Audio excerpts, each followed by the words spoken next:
बिरालाल को आज टुसु महोत्सव मनाया जा रहा है जेबीकेएसएस के बैनर तले।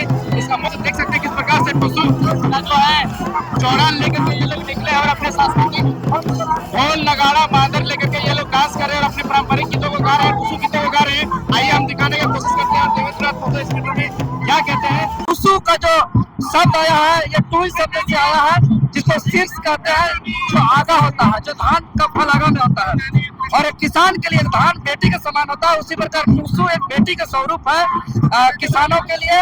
और अपने 1 महीना तक इसका बेटी के रूप में इसका पालन पोषण होता है। अंतिम 4 दिन इसका धूमधाम से होता है, जैसे आउड़ी बावड़ी चावड़ी और मकर। एक दिन पूड़ी कुटा, एक दिन पीठा छका, और एक दिन जब बेटी का स्वरूप होता है, इसका थापन होता है, तो बेटी का विदाई भी होता है। तो मकर के दिन बेटी का विदाई होता है, और विदाई के दिन मादर बजता है, ढोल बजता है, ताल बजता है, गीत संगीत होता है, नृत्य होता है। और इसके कई ऐसे लोक गीत हैं जो इस कहानी को दर्शाते हैं। जैसे बोला जाता है, हमरा जगो थापी हो टुसु घन सकराइते गो, घन सकराइते गो, हमरा जगो थापी हो टुसु केला फूले पूजी हो, गेंदा फूले पूजी हो, अबुला बाछुरे के गोबर। कहने का मतलब ये अगस्त संक्रांति में थपते हैं, 1 महीना तक होता है। और इसको जब इस तरीके से मकर में जाते हैं तो ये जो देख रहे हैं प्रतीक, ये टुसु जो धान का रूप है, जो 4 नाम है, धान मणि, टिनी मणि, डिमनी और टुसु मणि। और ये जो देख रहे हैं चौड़ल, ये जो रंग बिरंगा आकर्षण के रूप देख रहे हैं, ये उनका पालकी है जो बेटी के घर विदाई जाते हैं। और बेटी का जब विदाई होता है तो पकवान भी बनता है, गुड़ पीठा, खपरा पीठा, चारपा पीठा, सिंबी चारपा, लौआ चारपा, और भी तरह तरह का पकवान बेटी का विदाई के समय बनता है। ढोल मादर के साथ गाते हैं, रास्ते पे बहुत सुंदर गीत गाते हैं।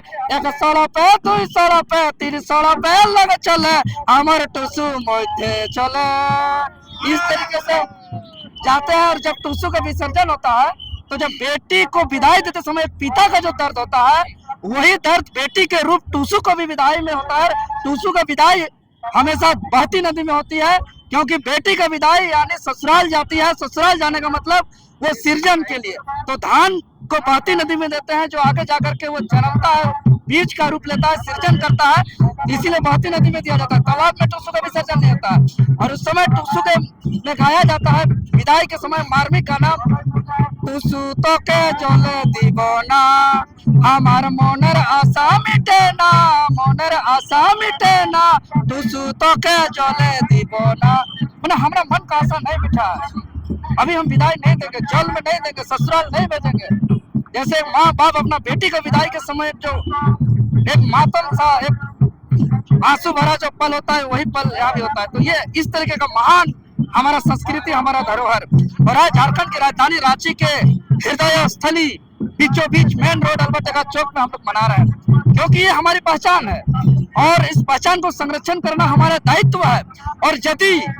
और यदि नौजवान युवा पीढ़ी अपने संस्कृति को बचाने के लिए, संभालने के लिए, संरक्षण करने के लिए अपना कंधा में नहीं लेंगे, तो उनका संस्कृति जो है कि धीरे धीरे विलुप्त हो जाएगा, लाठी के सहारे चलने जैसा हो जाएगा। और झारखंड का इतिहास में आज तक ऐसा नहीं हुआ है कि नौजवान अपना कंधा में संस्कृति को आगे बढ़ाने के लिए नहीं लिया। हमेशा से नौजवान अपने भाषा, संस्कृति, रीति रिवाज, परंपरा को बचाने के लिए अपने कंधे पर लिया है और उसको आगे तक बढ़ाया है। और अगर आधुनिकता जमाना की बात करें तो आधुनिकता जमाना के लिए हमारी संस्कृति एक पेड़ के लिए उसके जड़ में जल के समान है। आधुनिकता का के लिए संस्कृति का, अगर पेड़ के जड़ में जल ना हो तो वो पेड़ मुरझा जाती है, फल फूलती नहीं है, पत्ता हरा भरा पत्ता नहीं होती है। उसी प्रकार अगर आधुनिकता में समाज नहीं होगा तो वो पनपेगा ही नहीं, वो आधुनिक समाज आगे बढ़ेगा नहीं, वो आधुनिक समाज बर्बाद हो जाएगा, वो आधुनिक समाज नष्ट हो जाएगा। इसलिए आधुनिक समाज में हमारा संस्कृति का बहुत महत्व है, इसको संरक्षण करना और इसको आगे बढ़ाना।